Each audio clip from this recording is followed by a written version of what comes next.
We're absolutely delighted to have yet another terrific guest here at the Clinton Global Initiatives during New York Climate Week. And I'd like to introduce the audience to Asif Saleh of BRAC. Could you tell me who you are, where you're from, and what is BRAC? Thank you. Delighted to be here.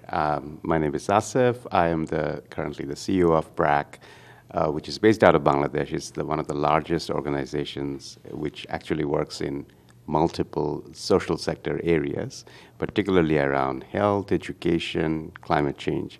And it started in Bangladesh about 50 years ago, and now expanded to about 12 other countries in Asia and Africa.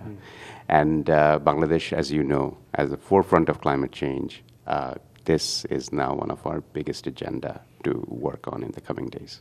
It's absolutely the case, isn't it? I mean, Bangladesh is incredibly vulnerable and very low-lying in many, many, many parts, yeah. And I suppose, I think people are increasingly aware that climate change is not just about climate change, it's actually about the social and the economic impacts on ordinary people's lives in all countries, but particularly in these vulnerable countries like Bangladesh. Absolutely, and I'm glad you said that, because in the end of the day, this is about livelihood, this is about education, this is about healthcare. So all the work that we have done in the past in getting people out of poverty, getting human development up across the world, particularly in developing countries, everything is at stake now because of climate change, because one shock can get you right down where you started about many years ago. So this is why it's so essential for us to build the resilience within the intervention. And it is going to be sort of at the forefront and center of all our work going forward in the coming days. Because as you know, that this kind of is now D-Day. This is actually happening now. Fire has already started. If you go at the coastal areas of Bangladesh, you will see people don't have water. Their land has salinified, and they don't have a place to do any agriculture work, which they have done for generations. So they are moving to the cities. So this crisis is happening right now, and we're not talking about it enough. Exactly. What is your, I think everyone's here to make a commitment. So what commitment are you making here at the Clinton Global Initiative? So we are actually making two commitments.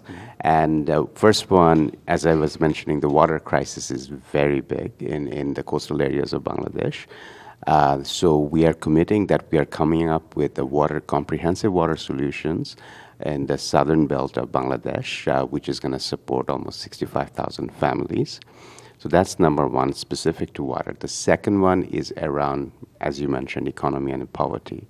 So in some of the most climate vulnerable areas of Bangladesh, we are going to work with 130,000 families to graduate them out of ultra-poverty by giving them alternative livelihood and supporting them to reskill and generate different kinds of livelihoods. Okay. So within the next 3 years. Okay.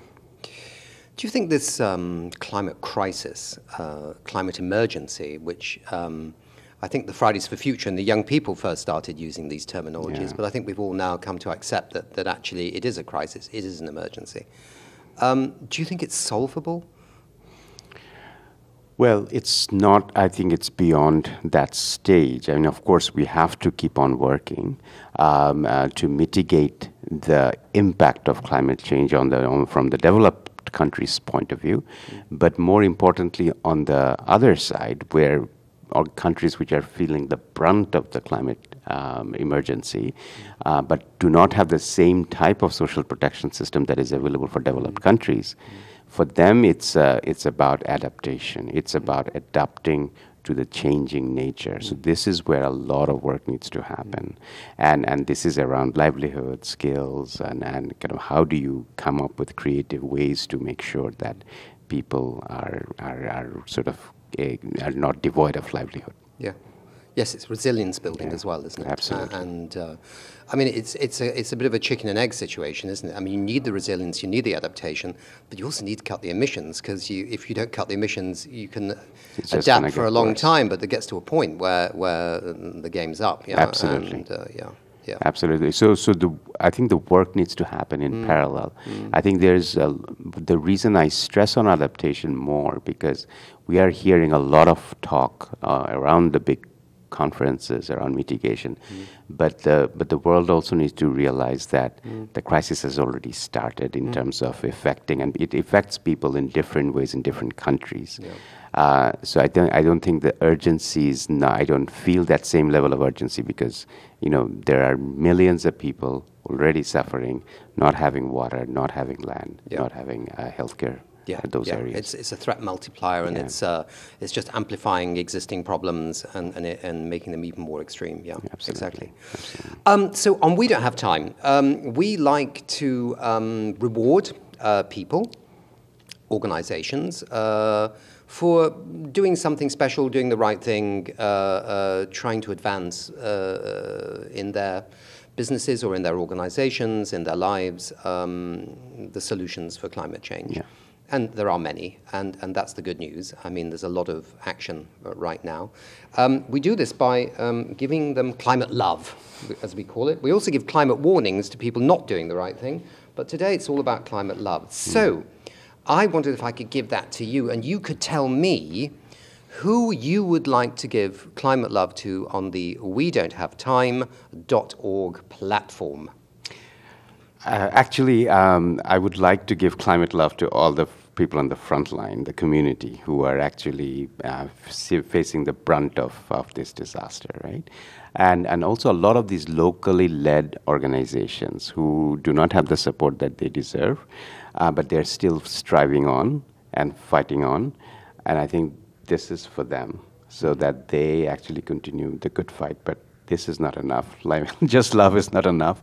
We need to go with all our support so that they can do the work with the solutions that they are actually doing. Okay. Well, look, thank you very much for your time. I hope that you have a good time here at the Clinton Global Initiatives here in New York.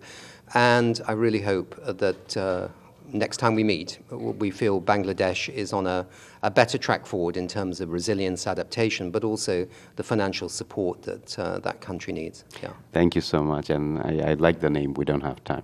We actually do not have time. No, we don't. Thank you for having me. Thank you very much. Okay.